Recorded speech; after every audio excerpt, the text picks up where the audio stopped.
Hello friends, welcome to your channel MPRM। आशा करती हूँ कि आप सभी स्वस्थ होंगे, निरंतर अपने एग्जाम की तैयारी कर रहे होंगे। हम पढ़ रहे थे यूथ कॉम्पिटिटिव टाइम्स की बुक से प्रीवियस ईयर के क्वेश्चंस UGC नेट इतिहास के। तो चलिए स्टार्ट करते हैं। यदि आप हमारे चैनल पर नए हैं और अभी तक चैनल सब्सक्राइब नहीं किया है तो प्लीज़, यदि आपको वीडियो थोड़ा सा भी यूज़फुल लगता है तो वीडियो को लाइक कीजिए, कमेंट कीजिए, चैनल को सब्सक्राइब कीजिए और अपने प्यारे प्यारे फ्रेंड्स के साथ वीडियो को शेयर कीजिए। और यदि आप चाहते हैं कि मैं पहले कोई और बुक कंप्लीट कराऊं तो प्लीज़ आप मुझे उस बुक का नाम कमेंट कर दीजिए। मैं पूरी कोशिश करूंगी उस बुक को पहले कंप्लीट कराने के लिए।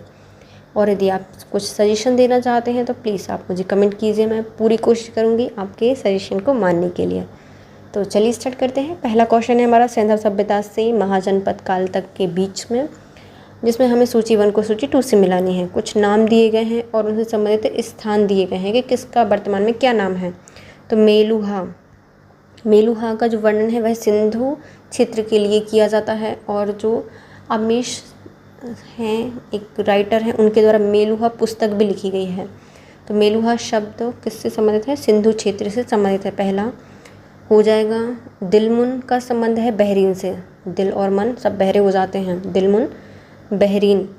मक्कान मतलब ये मकरान जो तट है उससे संबंधित है, मक्कान। और कुरगांव का संबंध किससे है? मध्य एशिया से है। कुरगांव का संबंध है मध्य एशिया से। मेलुहा सिंध क्षेत्र से संबंधित है।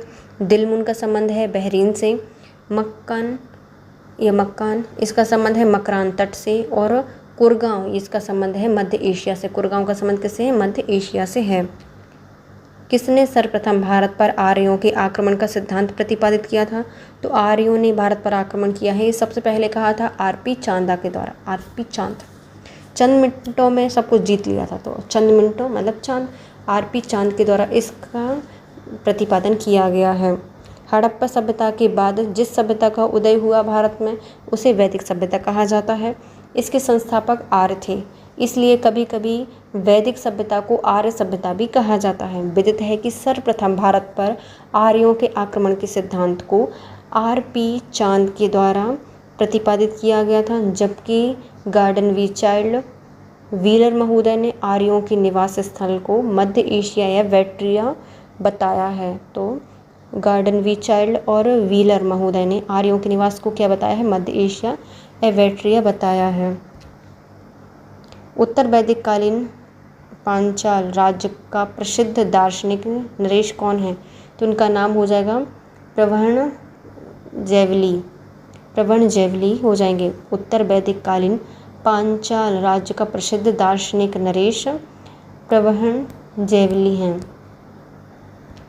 उत्तर वैदिक कालीन पांचाल राज्य में अनेक दार्शनिक अर्थात प्रवण जैवली, अरुणी आदि हुए हैं। इनमें प्रवण जैवली प्रसिद्ध दार्शनिक नरेश थे। उल्लेखनीय है कि उत्तर वैदिक काल का समय 1000 से 600 ईसा पूर्व का है।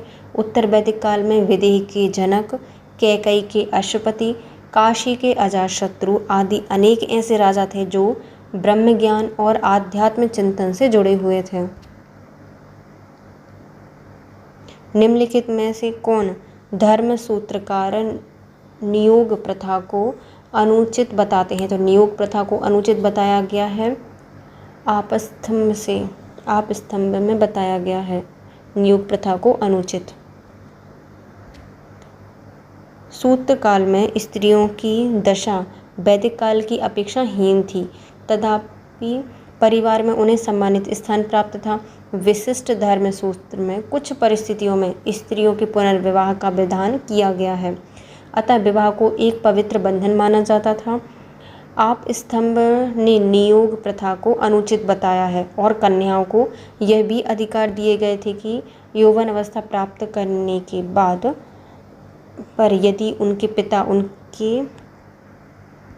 पिता द्वारा उनका विवाह नहीं किया जाता है तो 3 माह प्रतीक्षा के पश्चात वह अपना स्वयमेव विवाह कर सकती थीं। निम्नलिखित नगरों में से कौन सा महापाषाण युगीन संस्कृति से संबंधित नहीं है? तो महापाषाण युगीन संस्कृति कौन सी नहीं है? उत्तनूर नहीं है, बल्कि चंद्रगिरी, ब्रह्मगिरी और उदिछनूर, ये सभी आ जाएंगे। चंद्रगिरी, ब्रह्मगिरी, उदिछनूर इनसे संबंधित हैं, लेकिन उतनूर का संबंध इससे नहीं है। नवपाषाण युग की समाप्ति के पश्चात दक्षिण में जिस संस्कृति का उदय हुआ उसे बृहद या महापाषाण संस्कृति कहा गया है। महापाषाणकालीन नगरों में ब्रह्मगिरी, माशकी, पुदुकोट्टे, चिंगनपुत्त, सानूर आदि हैं। इस संस्कृति का विस्तार तमिलनाडु में तिरुनेलवेली जिले में स्थित आदिचनरूल से लेकर उत्तर में महाराष्ट्र के नागपुर तक मिलता है, जबकि उतनूर नवपाषाणिक स्थल है। कौन कौन से देखो हमारे महापाषाण संस्कृति के अंतर्गत आते हैं? ब्रह्मगिरी, माशकी, पद्दुकोट्टू, चिगलपिट्टू, सानूर आदि। और जो संस्कृति का विस्तार है वह तमिलनाडु के तिरुनेलवेली जिले में स्थित आदिचनल्लूर से लेकर उत्तर महाराष्ट्र के नागपुर तक था, जबकि जो उतनूर नवपाषाणकालीन स्थल है। नेक्स्ट आते हैं 4वीं शताब्दी ईसा पूर्व से 3री शताब्दी ईस्वी तक भारत का इतिहास। निम्नलिखित में से किस में कौटिल्य के कई नामों का उल्लेख है? तो कौटिल्य के कई नाम दिए गए हैं। अभिधान चिंतामणि में कौटिल्य के कई नामों का उल्लेख है। हेमचंद्र ने अभिधान चिंतामणि में कौटिल्य के कई नामों का उल्लेख किया है, जिसे वात्स्यायन, मल्लिनाथ, कुटिल, चाणक्य, द्रामिल, पक्षिल स्वामी, विष्णुगुप्त और अंगुल हैं। तो कौटिल्य के नामों में से कौन कौन से हैं? वात्स्यायन है, मल्लिनाग है, कुटिल है, चाणक्य, द्रामिल, पक्षिल स्वामी, विष्णुगुप्त और अंगुल है। तमिल लेखकों के तीसरे महान संगम की पीठ स्थित है। तो तमिल लेखकों की तीसरे महान संगम की पीठ थी, वह कहाँ पे थी? मदुरा में थी। तमिल लेखकों के तीसरे महान संगम की पीठ मदुरा में स्थित है, जबकि द्वितीय संगम कपाटपुरम में या अलेवे में हुई थी। प्रारंभ में इस संगम का अध्यक्ष अगस्त, उनके बाद उनके शिष्य तोल्काप्पियम हुए, जिन्होंने तोल्काप्पियम नामक ग्रंथ की रचना की थी, जो व्याकरण और काव्य से संबंधित था। गौरतलब है कि तमिल लेखकों की प्रथम संगम की पीठ भी मदुरा थी। प्रथम की और तृतीय की मदुरा थी, और उसके अध्यक्ष कौन थे? अगस्त्य थे, और उनके शिष्य तोल्काप्पियम के द्वारा ग्रंथ लिखा गया है, तोल्काप्पियम। निम्नलिखित में से कौन से नगर में पुरातन काल के दौरान बंदरगाह नहीं था? तो तूतीकोरिन में नहीं था, ताम्रलिप्ति में था, पुमपुहार में था और नागपट्टनम में था, जबकि तूतीकोरिन में नहीं था।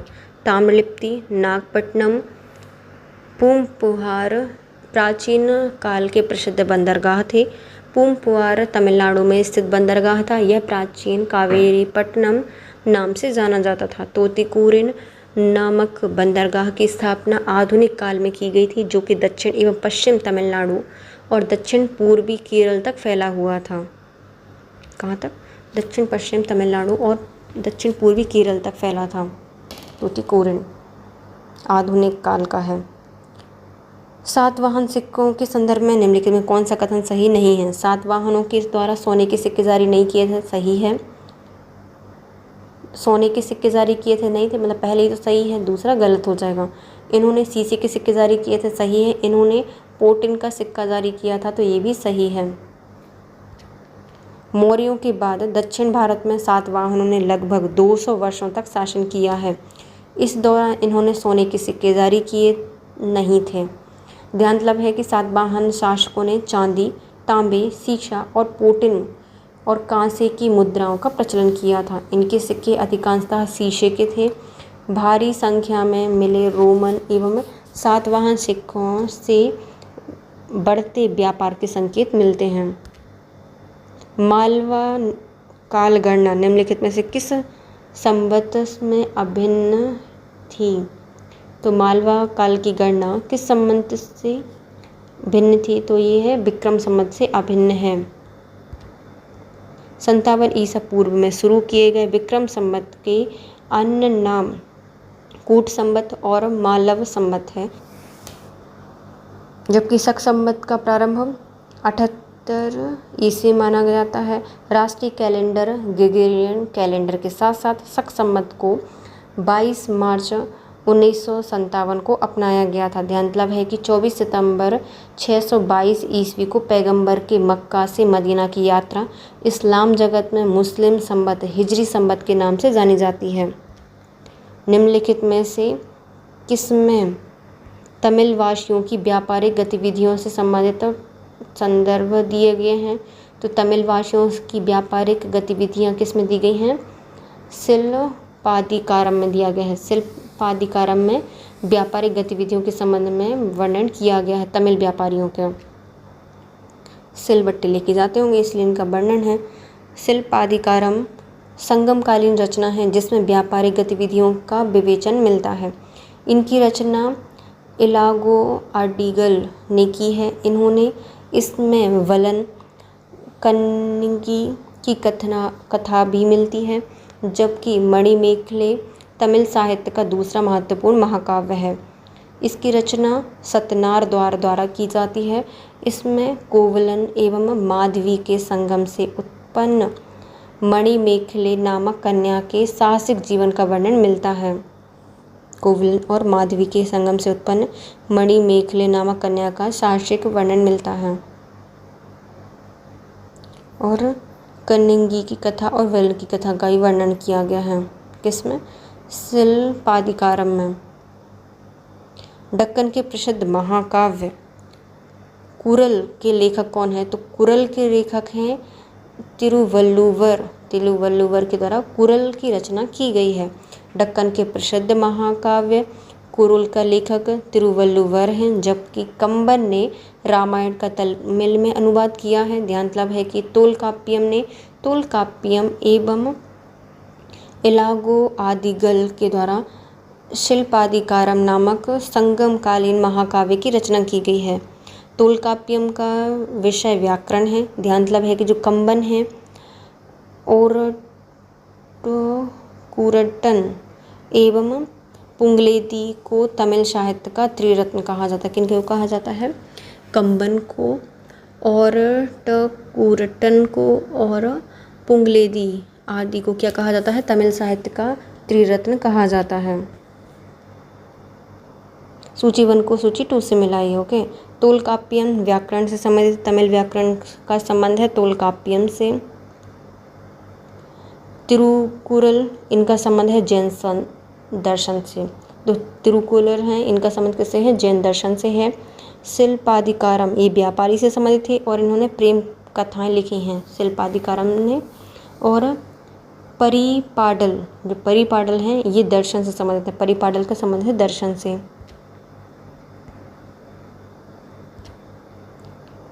तोलकाप्पियम ये तमिल व्याकरण है। तिरुकुरल यह जैन दर्शन है। शिल्पाधिकारम यह प्रेम कथा है।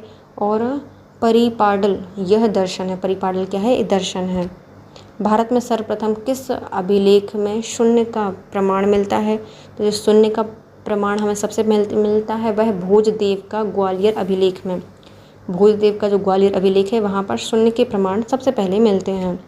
भारत में सर्वप्रथम भोजदेव के ग्वालियर अभिलेख में शून्य का प्रमाण मिलता है, जबकि गौतमीपुत्र शतकर्णी का नासिक अभिलेख से स्पष्ट होता है कि शक शासक नहपान को शतकीर्ण ने परास्त किया था और महाराष्ट्र में सातवाहन की सत्ता को पुनः स्थापित किया। विदित है कि सर्वप्रथम ऐरन अभिलेख से गोपराज नामक सेनापति के स्त्री के सती होने का प्रमाण मिलता है। हाथी गुम्फा अभिलेख में खारवेल के शासनकाल की घटनाओं का क्रमबद्ध विवरण मिलता है। 4वीं से 12वीं शताब्दी तक के भारत। सूची 1 को सूची 2 से मिलानी है। न्याय का संबंध है किससे? गौतम बुद्ध से। न्याय का संबंध है गौतम बुद्ध से। वैशेषिक का संबंध है कणाद से। सांख्य दर्शन का संबंध है कपिल मुनि से। और मीमांसा का संबंध है जैमिनी से। न्याय दर्शन गौतम बुद्ध ने दिया है। वैशेषिक दर्शन कर्नाड के द्वारा दिया गया है। सांख्य दर्शन कपिल मुनि का है और जो मीमांसा है वह जैमिनी के द्वारा दी गई है। कोडुमल का संबंध किससे है? जो कोडुमल है यह व्यापारिक केंद्र है। कोडुमल व्यापारिक केंद्र है, मतलब बहुत सारे कोड बना दिए हैं व्यापार करने के लिए, तो कोडुमल व्यापारिक केंद्र है। गगईकोंडन है, यह चोलों की राजधानी थी। चोलों की राजधानी क्या थी? गगईकोंडन थी। महाबलीपुरम, ये पल्लव मंदिर मिलते हैं महाबलीपुरम में। और पुमपुहार जो है वह बंदरगाह नगर है। कौन सा है? पुमपुहार का संबंध है बंदरगाह नगर से। ध्यान रहे कि कोडुमल व्यापारिक केंद्र था जो कि प्राचीन काल में दक्षिण भारत का प्रमुख व्यापारिक केंद्र था। गगईकोंडन यह चोलपुरम नामक नई राजधानी का निर्माण कावेरी केरल के निकट राजा राजेंद्र प्रथम ने कराया था, जबकि महाबलीपुरम पल्लव कालीन मंदिर है और पुमपुहार यह प्राचीन कालीन बंदरगाह नगर है। नीचे दिए गए वक्तव्य कथन और कारण बताने हैं। कथन कहता है पल्लव नरेश महेंद्र बर्मन प्रथम ने महाबलीपुरम सहित कतिपय उत्कृष्ट शैल खाचित हिंदू मंदिरों का निर्माण करवाया था, तो पहला गलत है। दूसरा, महेंद्र बर्मन प्रथम शुरू में जैन थे किंतु शैव अनुयायी बन गए थे बाद में, तो ये सही हो जाएगा। पहला गलत है, दूसरा सही है। सह विष्णु की मृत्यु के पश्चात पल्लव वंश के शासक महेंद्र बर्मन प्रथम हुए। यह पल्लव वंश के महानतम शासक थे। महेंद्र बर्मन प्रथम ने शैव संत अप्पार के प्रभाव से जैन धर्म का परित्याग करके शैव धर्म ग्रहण कर लिया था। कई गुहा मंदिरों का निर्माण कराया था। मत विलास प्रहसन की रचना की थी। महाबलीपुरम मंदिरों का निर्माण नरसिंह बर्मन ने शुरू कराया था, जो कि महेंद्र बर्मन का पुत्र था। यूजीसी आयोग ने इसका आंसर ए माना है, मतलब दोनों सही हैं और ए की सही व्याख्या भी कर रहा है।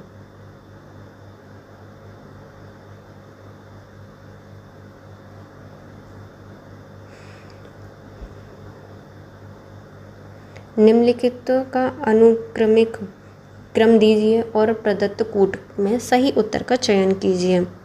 सबसे पहले आते हैं आदित्य चोल, उसके बाद आते हैं पारंतक चोल द्वितीय मतलब प्रथम, उसके बाद राजराज चोल प्रथम और फिर आते हैं राजेंद्र चोल चौथे नंबर पर लास्ट में। सबसे पहले आते हैं आदित्य चोल आए, पारंतक सबको अंत कर दिया, पारंतक चोल प्रथम, फिर राजराज चोल प्रथम और फिर आते हैं राजेंद्र चोल। पहले आते हैं आदित्य चोल, दूसरे हैं पारंतक चोल प्रथम, तीसरे हैं राजराज चोल प्रथम और लास्ट आते हैं राजेंद्र चोल। नेक्स्ट आता है भारत में 1206 से 1526 तक के प्रश्नोत्तर। निम्नलिखित में कौन सा कथन सही नहीं है? इल्तुतमिश का मकबरा इस बात का संकेत करता है कि इसके निर्माण में हिंदू मुस्लिम स्थापत्य कला की परंपरा का मिला जुला प्रयोग किया गया था, तो पहला क्या हो जाएगा? सही है। दूसरा, पहली बार असली मेहराब का प्रयोग सुल्तान नसरुद्दीन महमूद के मकबरे में किया गया था, तो ये गलत हो जाएगा। दूसरा, घोड़े की नाल की आकृति की मेहराब का सबसे पहली बार प्रयोग अलाई दरवाजे के निर्माण में किया गया है, तो ये भी सही हो जाएगा।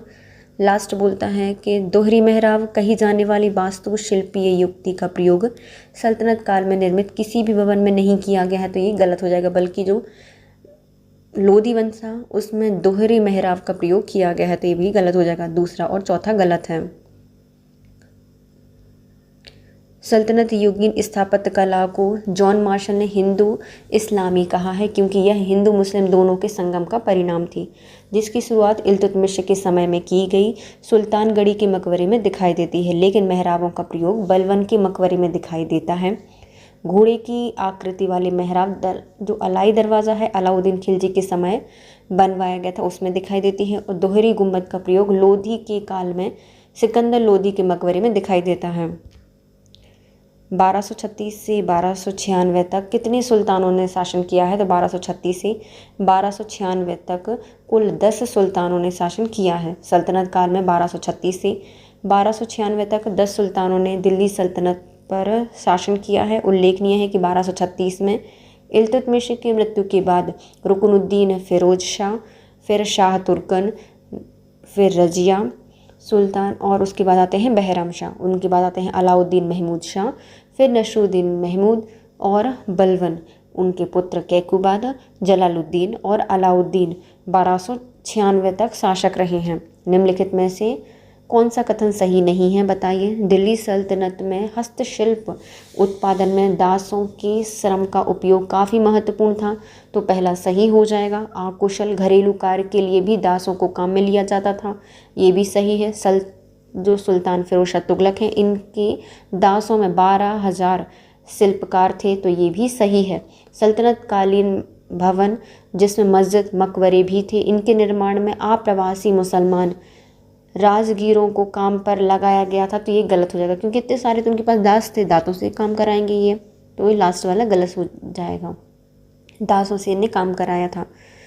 सल्तनत कालीन भवन जिसमें मस्जिद मकबरे भी थे, इनके निर्माण के लिए अप्रवासी मुसलमान राजगीरों को काम पर नहीं लगाया गया था, जबकि यह कार्य दासों द्वारा किया गया था। ध्यान तलब है कि दिल्ली सल्तनत में हस्तशिल्प उत्पादन में घरेलू कार्य के लिए दासों का प्रयोग किया जाता था। फिरोज शाह तुगलक के दासों में 12,000 शिल्पकार भी थे। इसने ही दासों के लिए एक दीवान ए बदगन नामक विभाग की स्थापना की थी। सल्तनत कालीन भारत में किन फसलों की खेती नहीं की जाती थी, तो सल्तनत में आलू तो वो लाए थे ना, पुर्तगाली लाए थे, तो आलू की खेती नहीं की जाती थी, और जो मक्का है उसकी खेती भी नहीं की जाती, जबकि जौ और तिल तो हड़प्पा सभ्यता से चल रहे हैं, तो इनकी खेती की जाती थी। सल्तनत काल में भारत में आलू और मक्के को छोड़कर गेहूँ, जौ, गन्ना, धान, तिल आदि फसलें उगाई जाती थी। सल्तनत काल में भू राजस्व निर्धारण के लिए मुख्यतः 3 तरीके प्रचलित थे। पहले बटाई, जिसको किस्मते गल्ला कहा जाता था, मतलब बांटो, जो किस्मत मिलेगा वो तुम्हारा। मशाहत, भूमि की पैमाइश के आधार पर उपज का निर्धारण किया जाता था, मतलब बहुत मशक्कत करनी पड़ती थी पूरी पैमाइश करने के लिए। फिर आता है मुक्ताई, ये बांट प्रणाली पर आधारित थी। देखो सल्तनत काल में कितने प्रचलित तरीके थे, 3 थे। पहले आती है बटाई, जिसमें किस्मत गल्ला आती है। मशाहत, भूमि की पैमाइश के आधार पर उपज का निर्धारण किया जाता है। फिर आता है मुक्ताई, ये बटाई प्रणाली पर आधारित थी। नीचे दिए गए सूची में सूची 1 को सूची 2 से मिलानी है। सल्तनत के सुल्तान बताने हैं और उनके कार्य और घटना बतानी है। ओके, देखो सबसे पहले आते हैं हमारे जलालुद्दीन, इनके द्वारा जो सिद्दी मौला थे उनका वध किया गया था। फिर आते हैं अलाउद्दीन, इन्होंने मालवा और गुजरात की विजय की थी। गयासुद्दीन तुगलक के द्वारा विजय की गई है बंगाल की, गयासुद्दीन ने की थी बंगाल की विजय। जबकि जो फिरोज शाह तुगलक थे, इनके द्वारा सार्वजनिक निर्माण विभाग बनवाया गया था। सार्वजनिक निर्माण विभाग किसने बनवाया है? फिरोज शाह तुगलक ने बनवाया है। इसका आंसर हो जाएगा बी सही। दिल्ली के सल्तनत के सुल्तान और उनके कार्य एवं घटनाएं। जलालुद्दीन खिलजी ने क्या किया था? सीदी मौला का वध किया था। अलाउद्दीन खिलजी के द्वारा मालवा, गुजरात और देवगिरी की विजय इनके द्वारा की गई थी, अलाउद्दीन खिलजी के द्वारा। गुजरात विजय, चित्तौड़ विजय भी अलाउद्दीन खिलजी ने की थी। गयासुद्दीन तुगलक के द्वारा बंगाल की विजय की गई है। फिरोज शाह तुगलक के द्वारा सार्वजनिक निर्माण विभाग की स्थापना की गई है, फिरोज शाह तुगलक के द्वारा। सैयद वंश के संस्थापक खिज़्र खां के 3 उत्तराधिकारियों के नाम बताइए। जो सैयद वंश के संस्थापक खिज़्र खां के 3 उत्तराधिकारी इस प्रकार होंगे। पहले आएंगे मुबारक शाह, फिर आएंगे महमूद शाह और लास्ट में आएंगे अलाउद्दीन आलम शाह। पहले आते हैं मुबारक शाह, फिर मोहम्मद शाह और फिर अलाउद्दीन आलम शाह। सैयद वंश के संस्थापक खिज़्र खां थे, जो कि 1414 से 1421 तक इन्होंने शासन किया है। यह स्वयं को पैगंबर का वंशज मानते थे। इनके उत्तराधिकारियों के नाम इस प्रकार हैं। पहले इनको मुबारक मिली, तो मुबारक शाह 1421 से 1434 तक। फिर आते हैं मोहम्मद शाह 1434 से 1444 तक। फिर आते हैं अलाउद्दीन आलम शाह 1444 से 1451 तक रहे हैं। नेक्स्ट है सूची 1 को सूची 2 से मिलाइए। सूफी शब्दावली और उनके अर्थ बताइए। फितूह का संबंध है, जो ऐच्छिक दान होता है उसे क्या कहा जाता है? फितूह कहा जाता है। समा मतलब ये संगीत से संबंधित है, तो सूफी संगीत समागम को क्या कहा जाता है? समा कहा जाता है। बरकत, ये जो सूफी आध्यात्म शोभा होती है, तो सूफियों द्वारा अर्जित जो आध्यात्मिक शोभा है उसे कहा जाता है बरकत, मतलब आपको बहुत बरकत दे तो वो क्या है, आध्यात्मिक शोभा है। और मलफूज मतलब वार्तालाप है, तो जो सूफी संत होते हैं उनकी वार्तालाप को महफूज किया जाता है, तो मलफूज का संबंध है सूफी संतों के वार्तालाप से। इसका सही आंसर हो जाएगा बी। सूफी शब्दावली और उससे संबंधित अर्थ। पहले आते हैं फितूह का संबंध है ऐच्छिक दान से, समा का संबंध है सूफी संगीत समागम से, बरकत का संबंध है सूफी द्वारा अर्जित आध्यात्मिक शोभा से बरकत, और मलफूज का संबंध है सूफी संतों के वार्तालाप से।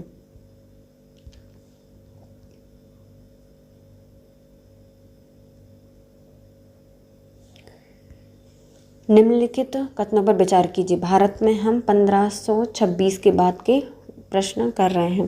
पहला है, इनमें से कथन में विचार करने हैं और इनमें से कौन सा सही नहीं है वो बताना है।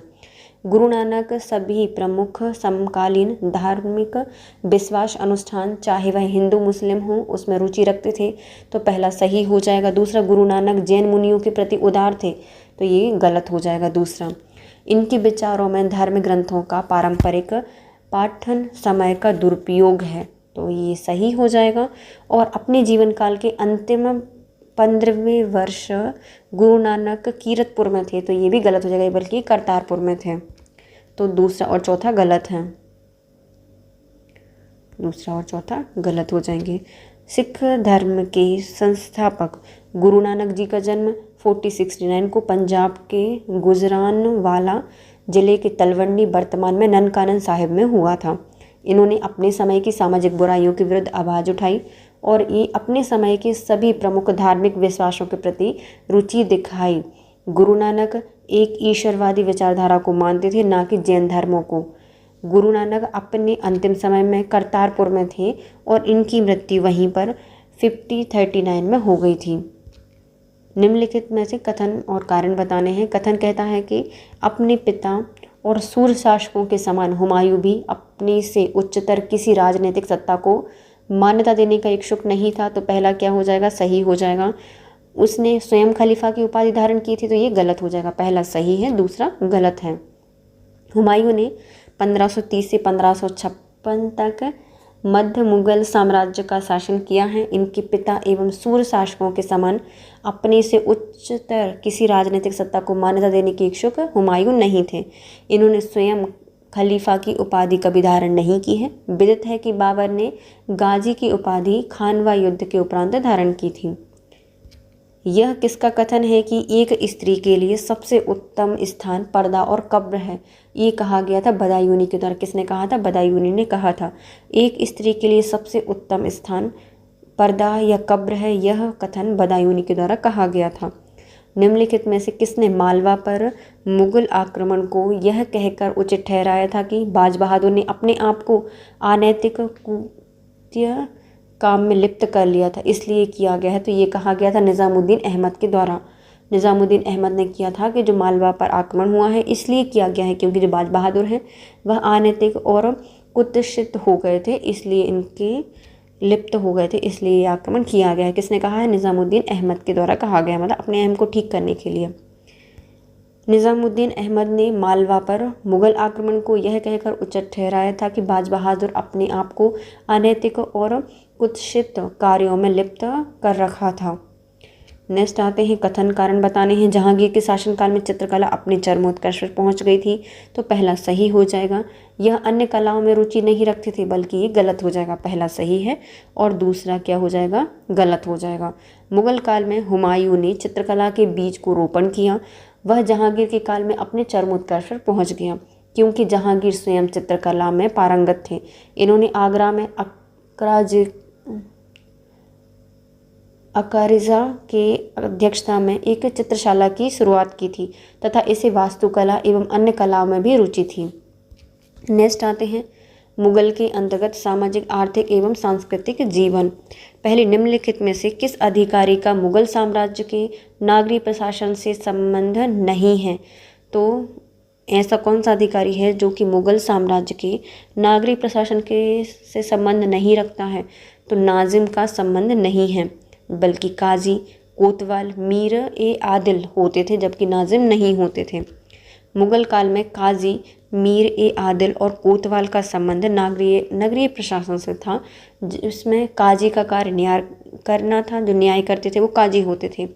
मीर ए आदिल का कार्य नागरिक प्रशासन हेतु घुड़सवार विभाग की देखभाल करना। कोतवाल नगर प्रधान होता था, जबकि जो नाजिम है इसका संबंध प्रांतीय प्रशासन से था, जो कि प्रांत का गवर्नर होता था। नाजिम कौन था? प्रांत प्रशासन से संबंधित प्रांत का गवर्नर। निम्नलिखित कथनों पर विचार कीजिए। शाहजहां ने झरोखा दर्शन एवं तुलादान की प्रथाएं समाप्त कर दी थी, तो पहला गलत है। दूसरा, शाहजहां ने शांतिदास, जो कि अहमदाबाद का प्रमुख जौहरी शाहूकार था, जो जैन मुनियों के विश्राम स्थल का निर्माण कराने हेतु भूमि अनुदान देने से इनकार कर दिया था। तो दूसरा क्या हो जाएगा? दूसरा भी गलत हो जाएगा। शाहजहां ने कश्मीर में हिंदू एवं मुसलमानों के मध्य वैवाहिक संबंधों पर रोक लगाई थी। सही है। शाहजहां ने धर्मवेत्ताओं को सजदा न करने की छूट दे दी थी, तो ये भी सही हो जाएगा। तो कौन सा इसमें से गलत है? तो पहला और दूसरा गलत हो जाएंगे। शाहजहां के बचपन का नाम खुर्रम था। यह मुगल सम्राट शाहजहां ने अपने शासनकाल के प्रारंभिक वर्षों में इस्लाम धर्म के पक्ष में था, लेकिन जहान आरा के प्रभाव में यह उदार हो गया था। झरोखा दर्शन तुलादान प्रथा को औरंगजेब ने समाप्त करवाया था, ना कि शाहजहां ने। अहमदाबाद के प्रमुख जौहरी साहूकार शांतिदास को जैन मुनियों के विश्राम स्थल के निर्माण के लिए भूमि दान दी थी। शाहजहां ने सिजदा और पैबोस प्रथा को समाप्त कर दिया था। इसके स्थान पर इसने चहार तस्लीम की प्रथा शुरू की थी। निम्नलिखित कथनों पर विचार कीजिए।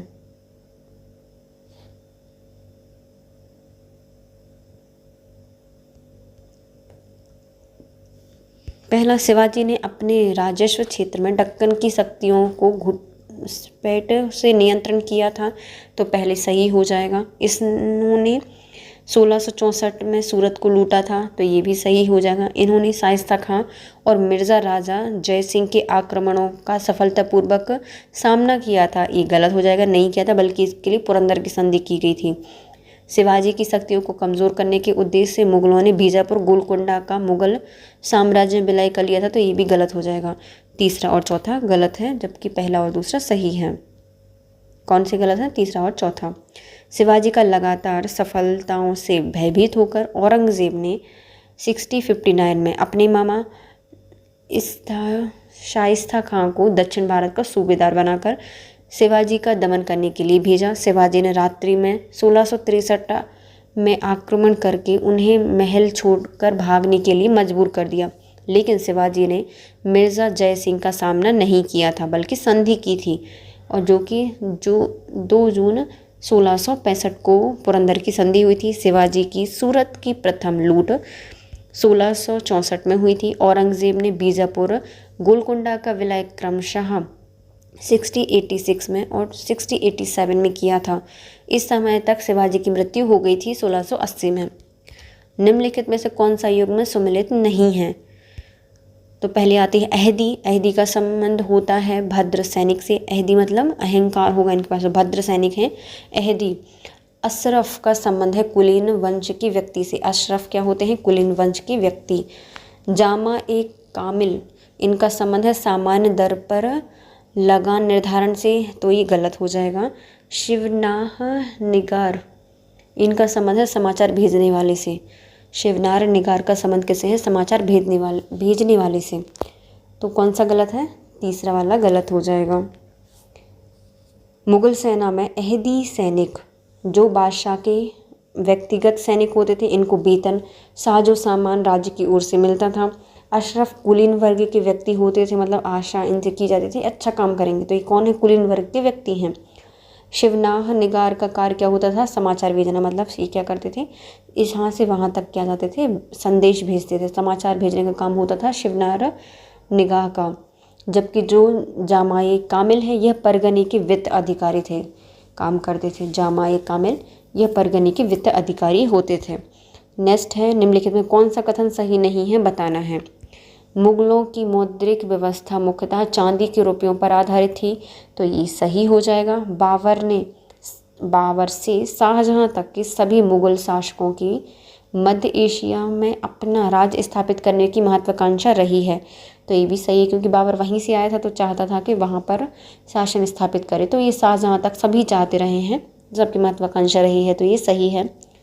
मुगल काल में मध्यम वर्ग नहीं था, तो ये गलत हो जाएगा। मध्यम वर्ग तो सभी काल में रहा है। 1605 से 1658 तक के काल में मनसब और जागीर व्यवस्था में महत्वपूर्ण परिवर्तन किए गए थे, तो ये भी सही हो जाएगा। कौन सा गलत है? सी गलत है। बाबर से शाहजहां तक के सभी मुगल शासकों की भू राजस्व नीति राजा और प्रजा के बीच संबंध हेतु बेहतर थी। मुगलों की मनसबदारी जागीर व्यवस्था ने इससे एक सशक्त मध्यम मार्ग को तैयार किया था। ध्यान रहे कि मुगलों की मौद्रिक व्यवस्था मुख्यतः चांदी के रुपयों पर आधारित थी। नेक्स्ट आते हैं ब्रिटिश राज्य की स्थापना से संबंधित प्रश्न। कथन कहता है कि यूरोपीय व्यापारी कंपनी के भारत आगमन से 17वीं शताब्दी में भारत के निर्यात मार्ग या व्यापार पर विपरीत प्रभाव पड़ा था, तो ये गलत हो जाएगा। नहीं पड़ेगा बल्कि बढ़ावा मिलेगा, तो ये पहला गलत है। 17वीं शताब्दी में इंग्लिश ईस्ट इंडिया कंपनी की व्यापारिक गतिविधियों के कारण बड़ी मात्रा में चांदी लाई गई थी, तो ये सही हो जाएगा। पहला गलत है बल्कि दूसरा सही है। यूरोपीय व्यापारी कंपनियों का भारत में आगमन 17वीं शताब्दी तक भारत के निर्यात में कोई प्रभाव नहीं पड़ा था। इसका मुख्य कारण था कि शुरुआती यूरोपीय कंपनियों का नारा भूभाग नहीं बल्कि व्यापार था, जिसके कारण वह बड़ी मात्रा में सोने चांदी लेकर भारत में व्यापार करने के उद्देश्य से आते थे। इसी धैर्य से कैप्टन हॉकिंस भारत आया था। 1613 में जहांगीर से सूरत में अपनी पहली कोठी स्थापित करने के लिए आज्ञा मांगी थी। असम के अहोम राज्य का वर्णन किस मुगल दरबारी इतिहासकार लेखन में किया गया है?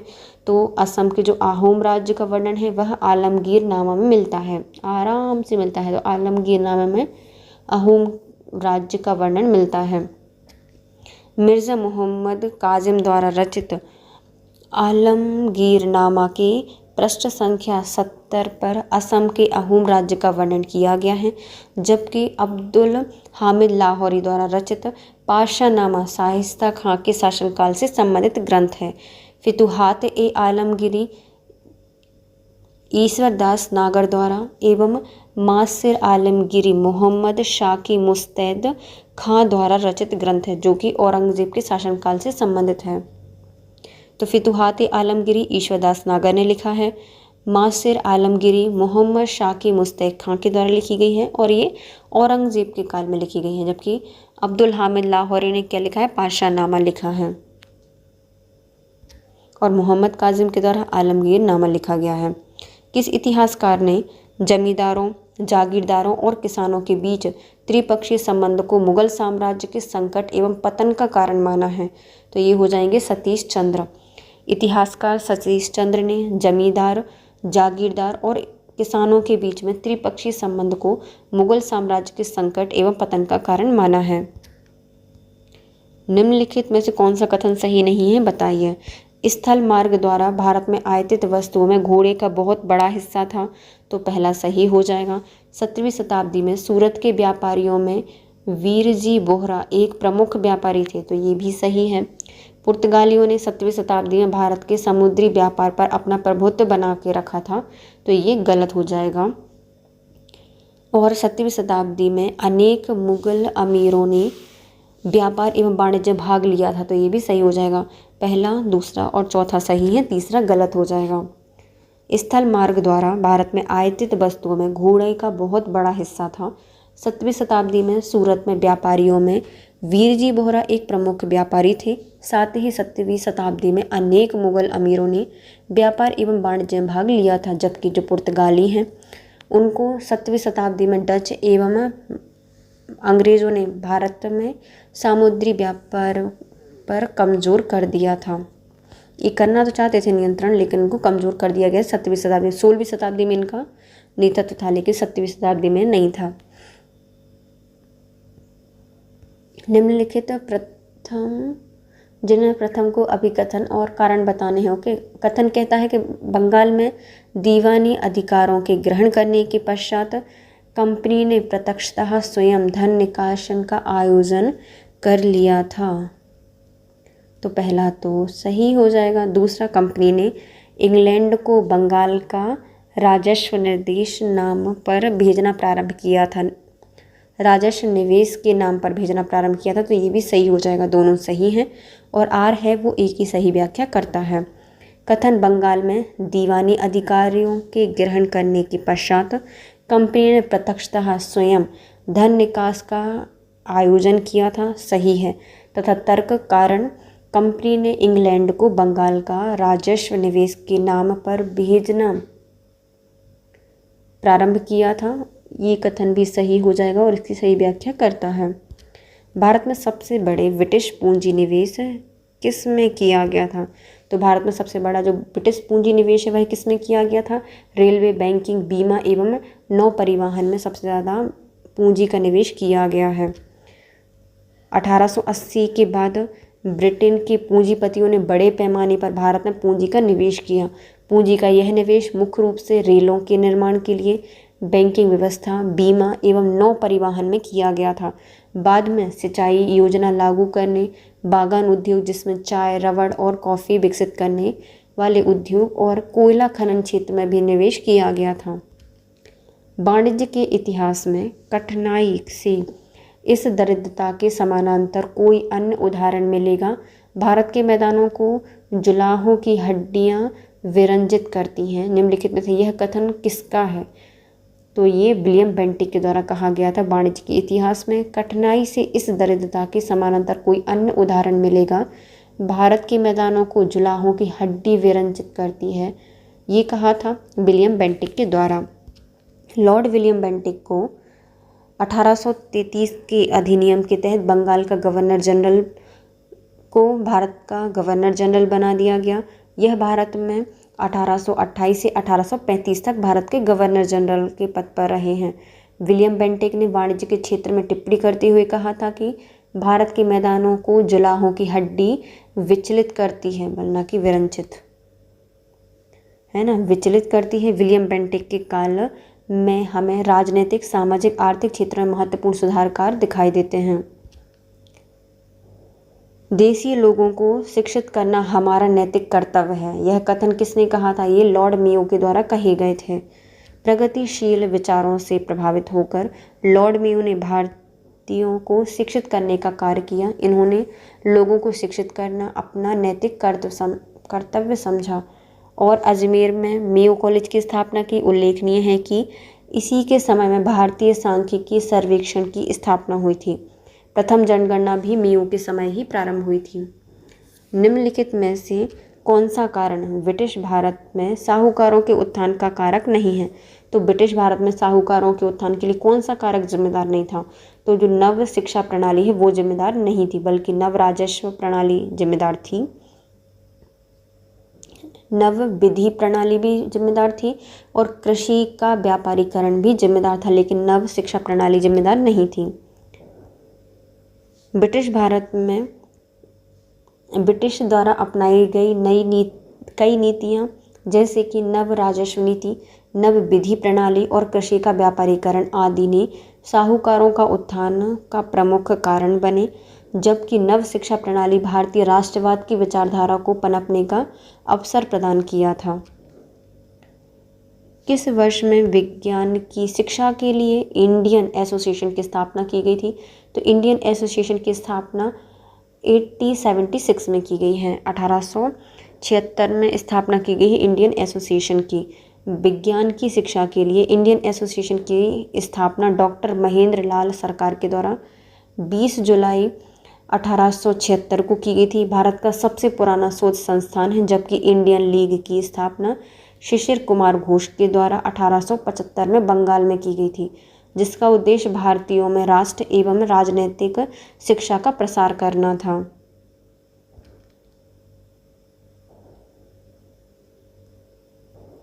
निम्नलिखित गद्यांशों को सावधानी से पढ़िए और नीचे दिए गए प्रश्नों के सही उत्तर चुनिए, जिसमें हम 46 से 50 तक के क्वेश्चन सॉल्व करेंगे। पहले गद्यांश को पढ़ते हैं। 18वीं शताब्दी में ईस्ट इंडिया कंपनी की सेनाओं की भर्ती को महज उत्तर भारतीय सैनिक श्रम बाजार की प्रचलित परंपराओं पर निर्मित नहीं किया जा रहा था। इसे ब्रिटिश साम्राज्य के अभिमानों के अनुसार ढाला जा रहा था। उदाहरणतः यह भर्ती ब्रिटिशों द्वारा अधिमानित उस परंपरा की प्रवणता रही करती है जो कृषकों को सेना में भर्ती के लिए सर्वोत्तम संभव सिपाही मानती है और औपनिवेशिक रीढ़ के अनुसार वे इस भर्ती के लिए चावल खाने वालों की अपेक्षा गेहूं खाने वाले भारतीयों को शारीरिक रूप से अधिक उपयुक्त मानते थे। यद्यपि सेना की भर्ती के लिए यह जातीय रूढ़िवादिता 18वीं सदी की अपेक्षा 19वीं सदी में आकर अधिक महत्वपूर्ण कारक बनी। सेना खड़ी करने के प्रारंभिक पड़ाव के दौरान हेस्टिंग ने सैन्य मामलों में मौजूदा जातीय नियमों से छेड़छाड़ करना नहीं चाहा, इसलिए तब कंपनी की सेना ने मुख्यतः अवैध से उच्च वर्ग के ब्राह्मण एवं जमींदार, राजपूत एवं उत्तरी एवं दक्षिणी बिहार से भूमिहर एवं ब्राह्मण कृषक थे। ये दोनों क्षेत्र ही गेहूं के खपतकार थे। ये लोग कंपनी सेना में इसलिए भर्ती हुए क्योंकि कंपनी द्वारा वेतन भत्ते, पेंशन, पुनर्वास के लिए किए गए प्रावधान क्षेत्रीय राजाओं द्वारा किए गए प्रावधानों की अपेक्षा में कहीं बेहतर थे। और सबसे महत्वपूर्ण बात यह थी कि कंपनी में पगार नियमित रूप से मिलती थी। सिपाहियों की जातीय खान पान, यात्रा और अन्य धार्मिक मान्यताओं को सम्मान देने की सोची समझी नीति ने इस सेना को एक उच्च पहचान प्रदान की। इसलिए इस सेना ने भर्ती होने से भूमिहर ब्राह्मणों जैसी महत्वाकांक्षी जाति के लोग सामाजिक रूप से ऊंचा उठने की अपनी आकांक्षाओं को पूरा कर सकते थे। यद्यपि कॉर्नवालिस, जो कि सेना के अंग्रेजीकरण को अधिमान देते थे, फिर भी इन्होंने सेना में इस संगठन से छेड़छाड़ नहीं की, जिसके फलस्वरूप कंपनी के पास एक उच्च जातीय सेना हो गई।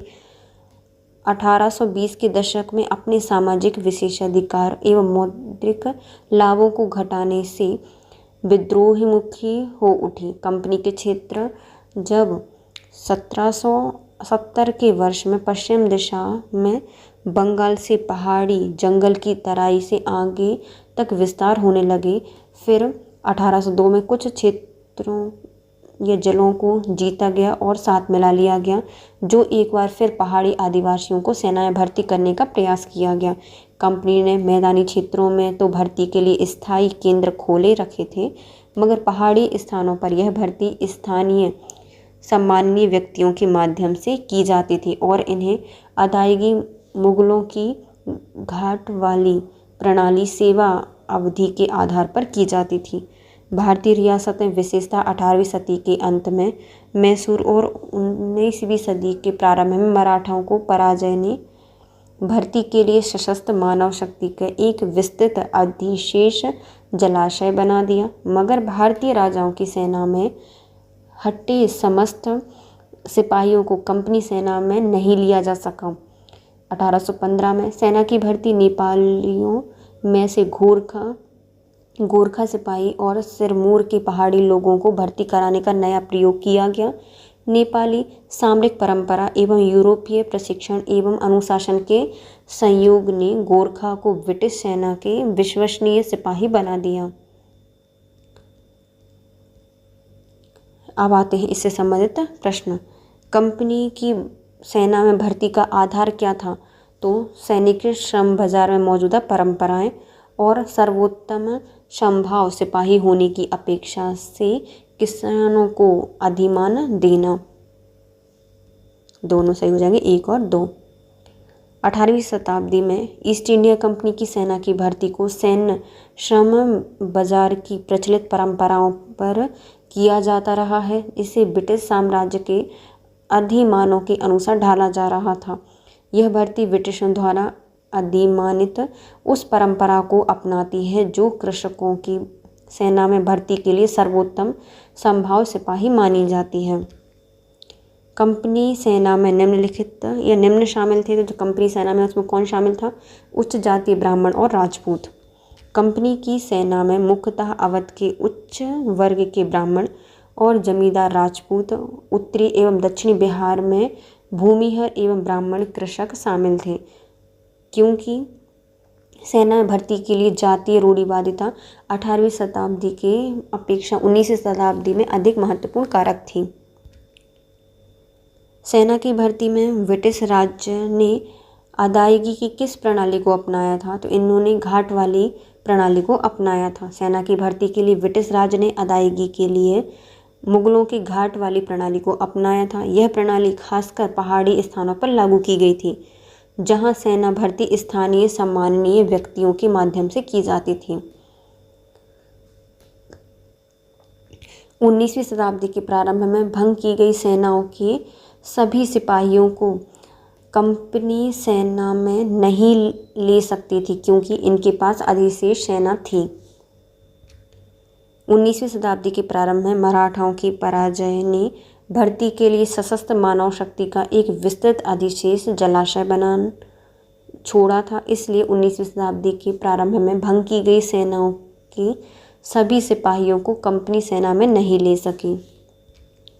गोरखा कंपनियों के सर्वाधिक विश्वसनीय सिपाही हो गए थे, क्योंकि वे सामरिक कला में निपुण थे और वे पहाड़ी के वासी थे नहीं, बल्कि वे अनुशासित थे। तो पहला और तीसरा, गोरखा कंपनी सेना के सर्वाधिक विश्वसनीय सिपाही हो गए थे, क्योंकि वे सामरिक कला में निपुण होने के साथ साथ तेज, फुर्तीले और अनुशासित भी थे। वर्तमान में आज भी भारतीय सेना में इनका एक रेजिमेंट, गोरखा रेजिमेंट स्थापित है। नेक्स्ट आते हैं आर्थिक एवं सामाजिक नीति से संबंधित प्रश्न। 1533 के पश्चात ब्रिटेन के किस भारतीय धन निकासी का एकल सर्वाधिक स्रोत रहा है? तो भारत में ब्रिटिश पूंजियों का निवेश एकल सर्वाधिक स्रोत रहा है। दादा भाई नौरोजी ने धन के निकासन को अनिष्टों का अनिष्ट की संज्ञा दी है। दादा भाई नौरोजी के अनुसार 1833 के पश्चात भारत का धन बाहर जाना शुरू हुआ। वही धन भारत के ऋण के रूप में आया। इस ऋण के लिए और अधिक ब्याज इस प्रकार का एक ऋण कुचक्र बन गया था। इसकी व्याख्या किसने की है? दादा भाई नौरोजी ने की है। राष्ट्रीय आंदोलन एवं स्वतंत्रता उत्तर भारत से संबंधित प्रश्न। निम्नलिखित में से बहावी एवं कूका आंदोलन में कौन सी समान विशेषता थी? तो बहावी आंदोलन और जो कूका आंदोलन हुआ था, इसमें समानता थी कि ये दोनों धार्मिक आंदोलन के रूप में प्रारंभ हुए थे, किंतु दोनों ही धीरे धीरे से राजनीतिक आंदोलन बन गए थे। बहावी एवं कूका आंदोलन में एक समानता यह थी कि दोनों धार्मिक आंदोलन के रूप में प्रारंभ हुए थे, किंतु दोनों ही धीरे धीरे राजनीतिक आंदोलन बन गए थे। विदित है कि कूका आंदोलन के प्रवर्तक भगत जवाहरलाल हैं, जबकि जो बहावी आंदोलन है इसके प्रवर्तक सैयद अहमद थे, जो कि रायबरेली के निवासी थे। राजा राममोहन राय की जीवनी के लेखक कौन है? तो राजा राममोहन राय हैं, उनकी जीवनी लिखी गई है मैरी कारपेंटर के द्वारा। राजा राममोहन राय की जो जीवनी है वह मैरी कारपेंटर ने लिखी। राजा राममोहन राय की कारपेंट करते होंगे, उन्होंने लिख दी, तो मेरी कारपेंटर के द्वारा इनकी जीवनी लिखी गई है राजा राममोहन राय की। किसके प्रयत्न स्वरूप विधवा पुनर्विवाह अधिनियम बनाया गया था? तो विधवा पुनर्विवाह अधिनियम बनाया गया है ईश्वरचंद्र विद्यासागर के प्रयासों से। ईश्वरचंद्र विद्यासागर के प्रयत्नों के स्वरूप विधवा पुनर्विवाह अधिनियम बनाया गया। 1891 में बाल विवाह का निषेधक अधिनियम किनके प्रयासों से पारित हुआ था? तो बाल विवाह का जो निषेधक अधिनियम है वह पारित किया गया था केशव चंद्र सेन और बहरामजी मालावारी के द्वारा। 1891 में बाल विवाह का निषेधक अधिनियम पारित किया गया है ईश्वर चंद्र सेन एवं बहरामजी मालावारी के प्रयत्नों से। 1891 में बाल विवाह का निषेध अधिनियम केशव चंद्र सेन और बहरामजी मालावारी के प्रयासों से पारित किया गया। केरल के श्री नारायण धर्म परिपालन योगम का कार्य क्षेत्र क्या था? तो केरल में स्थित श्री नारायण धर्म परिपालन योगम कार्य क्षेत्र था दलित एवं किसानों के उत्थान के लिए, दलित एवं किसानों के उत्थान के लिए प्रारंभ किया गया था। केरल के श्री नारायण धर्म परिपालन योगम का कार्य क्षेत्र दलित एवं किसानों के उत्थान के लिए था। इस संस्था की स्थापना श्री नारायण गुरु डॉक्टर पालपू एवं कुमारन आसन के द्वारा 1902 से 1903 में केरल में की गई थी। इस संस्था के नेता टी के माधवन ने 1920 में मंदिर प्रवेश आंदोलन दलितों के लिए चलाया था। तो क्या है, तो केरल में चलाया गया था श्री नारायण धर्म परिपालन योगम।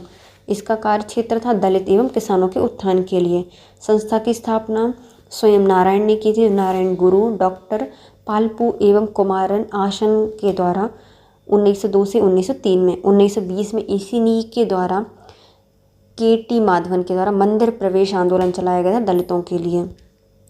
इंडियन नेशनल कांग्रेस का नामकरण किसने किया है? जो इंडियन नेशनल कांग्रेस है, इसको नाम दिया गया है दादा भाई नौरोजी के द्वारा। सूची 1 को सूची 2 से मिलाइए। पहले आते हैं कुछ नेता और उनसे संबंधित पत्रिकाएं। महात्मा गांधी जी के द्वारा लिखी गई है कौन सी? ये यंग इंडिया किनके द्वारा लिखी गई है? महात्मा गांधी जी के द्वारा लिखी गई है। एनी बेसेंट ने लिखी है न्यू इंडिया। फिरोज शाह मेहता के द्वारा लिखी गई है बॉम्बे क्रॉनिकल। और जो अबुल कलाम आज़ाद हैं, इनके द्वारा लिखी गई है अल हिलाल। अबुल कलाम आज़ाद ने लिखी है अल हिलाल। भारतीय राष्ट्रीय आंदोलन के दौरान प्रमुख भारतीय नेताओं द्वारा समय समय पर जन जागरूकता हेतु कई समाचार पत्र पत्रिकाएं प्रकाशित किए गए हैं, जैसे अबुल कलाम आज़ाद के द्वारा अल हिलाल, फिरोज शाह मेहता के द्वारा बॉम्बे क्रॉनिकल, एनी बेसेंट के द्वारा न्यू इंडिया और कॉमनवेल्थ, महात्मा गांधी के द्वारा यंग इंडिया प्रकाशित किया गया। तो अबुल कलाम आज़ाद ने अल हिलाल सबको हिला दिया था, तहलका मचा दिया था। फिरोज शाह मेहता हैं, इनके द्वारा बॉम्बे क्रॉनिकल प्रकाशित किया गया। एनी बेसेंट नई आई थी तो इनको न्यू इंडिया लगा और कॉमनवेल्थ। और महात्मा गांधी जी यंग थे तो यंग इंडिया महात्मा गांधी जी के द्वारा प्रकाशित किया गया है। 1927 में मद्रास विधानसभा के लिए नामांकित की जाने वाली प्रथम महिला कौन थी? तो मद्रास विधानसभा के लिए नामांकित की जाने वाली पहली महिला थी मुथुलक्ष्मी रेड्डी। 1927 में मद्रास विधानसभा के लिए नामांकित की जाने वाली पहली महिला मुथुलक्ष्मी रेड्डी थी। दी इंडियन नेशनल कांग्रेस वास्तविक जनाधार वाली राजनीतिक पार्टी किस वर्ष अधिवेशन के पश्चात बनी थी? तो इसको बनाया गया था नागपुर के कांग्रेस अधिवेशन 1920 के बाद। द इंडियन नेशनल कांग्रेस वास्तविक जनाधार वाली राजनीतिक पार्टी बनी थी नागपुर में कांग्रेस अधिवेशन 1920 के बाद। द इंडियन नेशनल कांग्रेस वास्तविक जनाधार वाली राजनीतिक पार्टी नागपुर में कांग्रेस अधिवेशन 1920 के वार्षिक अधिवेशन के पश्चात बनी है। कथन और कारण बताने हैं। कथन कहता है कि 1939 में कांग्रेस द्वारा प्रांतों के मंत्रिमंडल से इस्तीफा देने के पश्चात शीघ्र ही मुस्लिम लीग ने मुक्ति दिवस मनाया था, तो ये सही हो जाएगा। दूसरा, अंबेडकर ने इनका समर्थन किया था, तो ये भी सही हो जाएगा, लेकिन एक दूसरे की व्याख्या नहीं करते। दोनों सही हैं लेकिन व्याख्या नहीं करते। भारतीय वायसराय लॉर्ड लिलिथगो ने भारतीयों की बिना अनुमति से यह घोषणा कर दी कि भारत भी जर्मनी के विरुद्ध द्वितीय विश्व युद्ध में ब्रिटेन के साथ युद्ध में शामिल है। इसके विरोध में कांग्रेस शासित प्रदेशों के मंत्री कांग्रेस कार्य समिति की अनुमति के बाद 15 नवंबर 1939 को मंत्रिमंडल ने त्यागपत्र दे दिया। अंबेडकर ने इनका समर्थन किया था।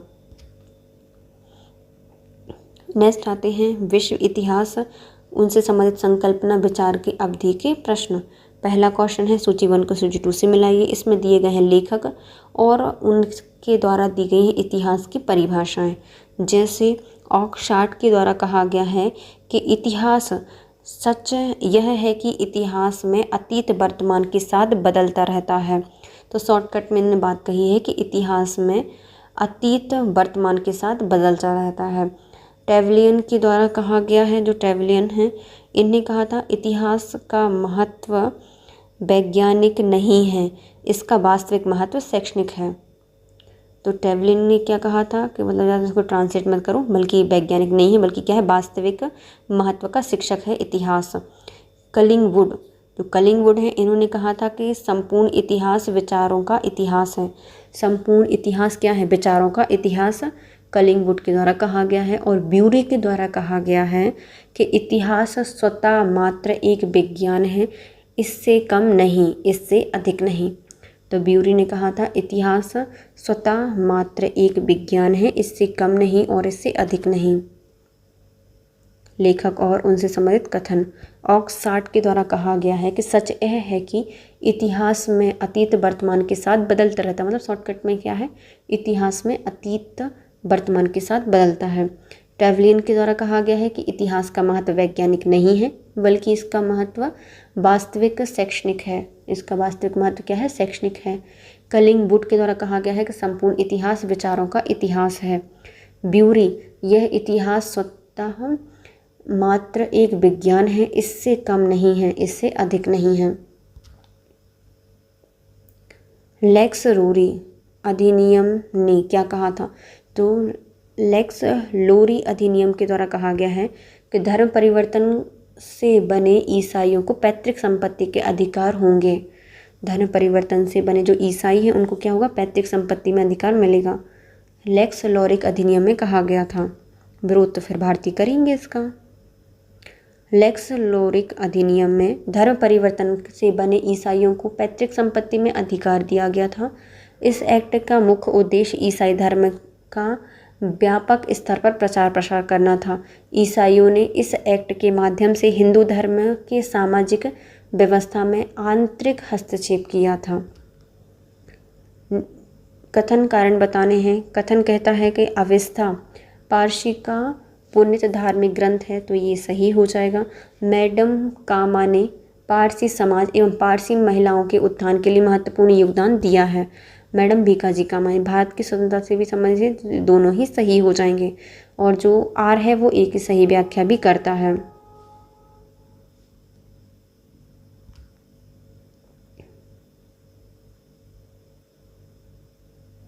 जेद अवस्था फारसियों का धार्मिक ग्रंथ है। जेद अवस्था की भाषा एवं सामाजिक वैदिक भाषा एवं वैदिक मंत्रों आदि से बहुत समानता है। मैडम भीकाजी कामा ने पारसी समाज खासकर महिलाओं के उत्थान के लिए महत्वपूर्ण योगदान दिया था। इन्होंने ही भारतीय स्वतंत्रता संग्राम का झंडा जर्मनी के स्टुटगार्ट में फहराया था। किन्ने, भीकाजी कामा ने। सूची वन मतलब इसमें कथन कारण बताने हैं। नेक्स्ट में यूएसए में सिविल युद्ध के पश्चात काले लोगों को मताधिकार संबंधी कठिनाइयों का सामना करना पड़ा था। तो पहला क्या हो जाएगा, सही हो जाएगा। यूएसए के दक्षिण राज्यों ने यह आज्ञा परख कर दिया था कि 1860 की मतदाता सूची में मतदाता होने के लिए पिता अर्थात दादा का नाम होना चाहिए। तो ये भी सही है और इसकी सही व्याख्या करता है कारण। यूएसए में सिविल युद्ध के पश्चात काले लोगों को मताधिकार संबंधी कठिनाइयों का सामना करना पड़ा, क्योंकि यूएसए के दक्षिण राज्यों ने यह आज्ञा पारित की थी कि 1860 में मतदाता सूची में मतदाता होने के लिए पिता या दादा का नाम होना चाहिए। उल्लेखनीय है कि अमेरिका में गृह युद्ध का प्रारंभ 12 अप्रैल 1861 में हुआ था। निम्नलिखित में से किसने कहा था कि आधुनिक उत्तरवाद की परिभाषा मात्र एक पद की परिभाषा नहीं है, यह तो वर्तमान युग का चित्रण है, जिसमें यह मूल्यांकन किया जाएगा कि इसके प्रति हमारी अनुक्रिया क्या है। ये कहा था आरन गरे के द्वारा ये कहा गया था। आरन गरे एक ऑस्ट्रेलियाई दार्शनिक हैं। इनके मुख्य रूप से ये पर्यावरण दर्शन पर काम किया है। आर्गन गरे ने आधुनिकतावाद एवं पर्यावरण संकट पर मार्क्सवाद की विफलताओं की व्याख्या करने का प्रयत्न किया था और इन्होंने कहा था कि आधुनिक उत्तरवाद की परिभाषा मात्र एक पद की परिभाषा नहीं है, यह तो वर्तमान युग का चित्रण है, जिसमें यह मूल्यांकन किया जाए कि इसके प्रति हमारी अनुक्रिया क्या है। नेक्स्ट है इतिहास में अनुसंधान से संबंधित प्रश्न। सूची 1 को सूची 2 से मिलानी है। पुरापाषाण का संबंध किससे है, जो पुरापाषाण स्थल है उसका संबंध हो जाएगा चिप्पड़ पाषाण उपकरण से। जो चिप्पड़ या चिप्ट पाषाण उपकरण होते हैं वह पुरापाषाण काल से संबंधित हैं। मध्य पाषाण काल में लघु पाषाण उपकरण आ गए थे। मध्य पाषाण में क्या आए हैं, लघु पाषाण उपकरण। और जो नव पाषाण काल है इसमें आए थे घिसे पाषाण उपकरण। जो नव पाषाण काल है इसमें घिसे पाषाण उपकरण का प्रारंभ हो गया था। उच्च पुरापाषाण के अंतर्गत शैल चित्र बनने लगे थे। उच्च पुरापाषाण में क्या हुआ था? शैल चित्रों का निर्माण हो गया था। पुरापाषाण ये पूरा चैप्टर था, तो चिप्ट पुरापाषाण के अंतर्गत आते हैं। मध्यपाषाण के अंतर्गत लघु पाषाण उपकरण आए थे। मध्यपाषाण उपकरण के अंतर्गत लघु पाषाण उपकरण आए हैं। नवपाषाण के अंतर्गत घिसे पाषाण उपकरण आए हैं। नवपाषाण के अंतर्गत घिसे पाषाण उपकरण और उच्च पुरापाषाण के अंतर्गत शैल चित्र आते हैं। उच्च पुरापाषाण के अंतर्गत क्या है? शैल चित्र आते हैं। सर्वाधिक हड़प्पाई पुरा स्थल किस नदी के किनारे पाए जाते हैं? तो सबसे ज़्यादा जो हड़प्पाई पुरा स्थल हैं वह पाए जाते हैं सरस्वती नदी के तट पर।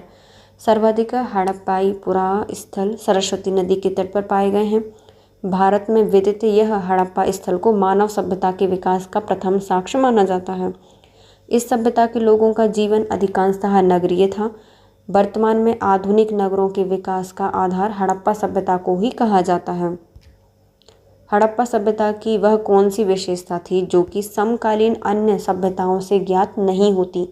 तो हड़प्पा सभ्यता की एक ऐसी विशेषता जो कि अन्य समकालीन सभ्यताओं से ज्ञात नहीं होती वो है सूती कपड़ा। हड़प्पा सभ्यता की सबसे महत्वपूर्ण विशेषता सूती कपड़े का उत्पादन से था, क्योंकि हड़प्पा वासियों ने सर्वप्रथम कपास का प्रयोग और उत्पादन प्रारंभ किया था, जो कि समकालीन अन्य सभ्यताओं से ज्ञात नहीं होता। बाद में अन्य सभ्यताओं के लोगों को कपास की जानकारी हुई। ध्यानतलब है कि कालीबंगा से मिट्टी के बर्तन के एक टुकड़े में सूती वस्त्र की छाप मिली है। निम्नलिखित ग्रीको रोमन लेखकों का सही कालानुक्रम क्या है? तो ग्रीक और रोमन लेखक हैं उनका सही क्रम हो जाएगा, सबसे पहले आते हैं टेसियस, नेक्स्ट आते हैं स्ट्रैबो, उसके बाद आते हैं प्लानी और फिर आते हैं टॉलमी। पहले हैं ट्रेवियस, स्ट्रैबो, प्लानी और टॉलमी। ग्रीक रोमन लेखकों का सही कालानुक्रम होगा टेरियस। यह ईरान के राजवैद्य थे। इन्होंने भारत के विषय में समस्त जानकारी ईरान अधिकारियों द्वारा प्राप्त की थी। स्ट्रैबो के लेखकों से मौर्यकालीन भारतीय इतिहास की एवं प्लानी की जो पुस्तक है नेचुरल हिस्ट्री से भारतीय पशु, पेड़ पौधे एवं खनिज आदि की जानकारी मिलती है, जबकि जो टॉलमी है उनके लेखकों से भारतीय वाणिज्य की जानकारी मिलती है। नेक्स्ट है सूची 1 को सूची 2 से मिलाइए। रोमन सिद्धांत का संबंध किससे है? जो रोमन सिद्धांत है वह यूनान प्रभाव से आता है। राउलेटेड मृदभांड का संबंध है रोमी प्रभाव से। तो राउलेटेड मृदभांड यह रोमी प्रभाव से देखने को मिलते हैं। सुर्खी का संबंध है कुषाण प्रभाव से। कुषाण से संबंधित है, सूखा सा हो गया, कुषाण हो गया। तो सुर्खी का संबंध है कुषाण प्रभाव से और बीज गणित का संबंध है अरब प्रभाव से। अरब का संबंध किससे है? बीज गणित से है। तो रोमन सिद्धांत ये यूनान प्रभाव से है। राउलेटेड मृदभांड यह रोमी प्रभाव देखने को मिलता है। सुर्खी का प्रभाव हमें कुषाण प्रभाव में देखने को मिलता है और बीज गणित का संबंध है अरब प्रभाव से। बीज गणित का संबंध किससे है? अरब प्रभाव से है। निम्नलिखित कथनों पर विचार कीजिए और बताइए कि अनुसंधान कार्य प्रणाली के प्रसंग में कौन सा कथन सही नहीं है। इतिहास लेखन में वैयक्तिक दृष्टिकोण अपनाने से अतीत का सही चित्र प्रस्तुत करना संभव हो जाता है। तो ये पहला ही इसका गलत हो जाएगा। ऑप्शन कैसे दिए गए हैं? हाँ, पहला गलत है। रिकॉर्ड की वाह एवं आंतरिक समीक्षा इतिहासकारों को प्रामाणिकता को स्थापित करने में सहायता करती है, तो ये सही हो जाएगा। जो रिकॉर्ड की वाह और जो आंतरिक समीक्षा होती है वह इतिहासकार को प्रामाणिकता को स्थापित करने में सहायता करती है। दूसरा सही है। अतीत की घटनाओं की आलोचनात्मक विशेषता करने के लिए इतिहासकारों को उन घटनाओं के कालानुक्रम या घटनाक्रम को जानने की आवश्यकता होती है, तो ये भी सही हो जाएगा। दूसरा सही है। तीसरा भी सही है। अतीत के ऐतिहासिक रिकॉर्ड पूर्णतः प्रामाणिक एवं सही नहीं हो सकते जितने तथ्यों को जाना जा सकता है, तो ये भी सही है। चौथा भी सही हो जाएगा। अनुसंधान कार्य प्रणाली के प्रसंग में ए यानी इतिहास लेखन में व्यक्तिगत दृष्टिकोण अपनाने से अतीत का सही चित्र प्रस्तुत करना संभव हो जाता है, सही नहीं है, क्योंकि व्यक्तिगत दृष्टिकोण से अनुसंधान पूर्वाग्रह से ग्रसित होता है, जिससे तथ्यों की आलोचनात्मक विशेषता न होने से शोध व्यक्तिनिष्ठ हो जाता है। नेक्स्ट है, निम्नलिखित कथनों पर विचार कीजिए। 17वीं शताब्दी की वैज्ञानिक क्रांति से पहले पश्चिम में इतिहास लेखन कुछ नियत कमजोरियों से ग्रसित था। निम्नलिखित में कौन सा कथन की इसकी पुष्टि करता है? तो आधुनिक जो अधिकतर लेखक समय के गुजरने के साथ आने वाले परंपराओं के विचार से अनभिज्ञ थे, तो ये सही है। इतिहास की विषय वस्तु को लगभग साहित्य एवं दर्शन शास्त्र की शाखा समझा गया है, तो ये भी सही है।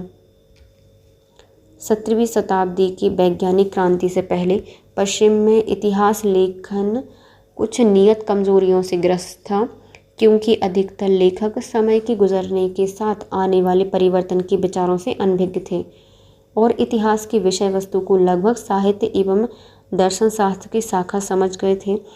इस स्थिति में वैज्ञानिक क्रांति से यानी प्रबोधन युग के पहले तक बनी रही। निम्नलिखित में से किस अभिलेख में चंद्रगुप्त और अशोक दोनों के नाम साथ में आए हैं? तो चंद्रगुप्त और अशोक दोनों के नाम मिले हैं रुद्रदामन के जूनागढ़ अभिलेख में। रुद्रदामन का जूनागढ़ अभिलेख में चंद्रगुप्त मौर्य और अशोक दोनों शासकों के नाम एक साथ लिखे गए हैं। जूनागढ़ अभिलेख से ज्ञात होता है कि काठियावाड़ की अर्ध शुष्क सुदर्शन झील का जीर्णोद्धार रुद्रदामन प्रथम के द्वारा कराया गया था, जबकि समुद्रगुप्त का प्रयोग प्रयाग प्रशस्ति अभिलेख समुद्रगुप्त के विजय का वर्णन करती है। निम्नलिखित में से किसने 16वीं शताब्दी के विजयनगर शासन की राजकीय अर्थनीति को सामंतवादी कहा था? तो जो विजयनगर शासन की राजकीय अर्थनीति थी उसको सामंतवादी कहा गया है एन काराशिमा के द्वारा। किसने कहा है? एन काराशिमा के द्वारा इसको कहा गया है। 16वीं शताब्दी की विजयनगर साम्राज्य की राजकीय अर्थनीति को सामंतवादी एन काराशिमा ने कहा है। अपनी रचना ई कोन कोडेश ऑफ नायकस में एन काराशिमा कहते हैं कि नायक प्रणाली की स्थापना विजयनगर साम्राज्य 15वीं शताब्दी के अंतिम दशक एवं 16वीं शताब्दी के शुरुआती दौर में चल रही थी। इन्होंने नयनकार व्यवस्था को सामंतवादी व्यवस्था से जोड़ा है। इनका प्रमुख नायक होता था हरिहर बुक्का नामक दो व्यक्तियों ने विद्यारण्य के आशीर्वाद से 1336 में विजयनगर साम्राज्य की नींव डाली थी। इसके साथ हमारा आज का वीडियो होता है complete guys. If like my video please share subscribe and comment.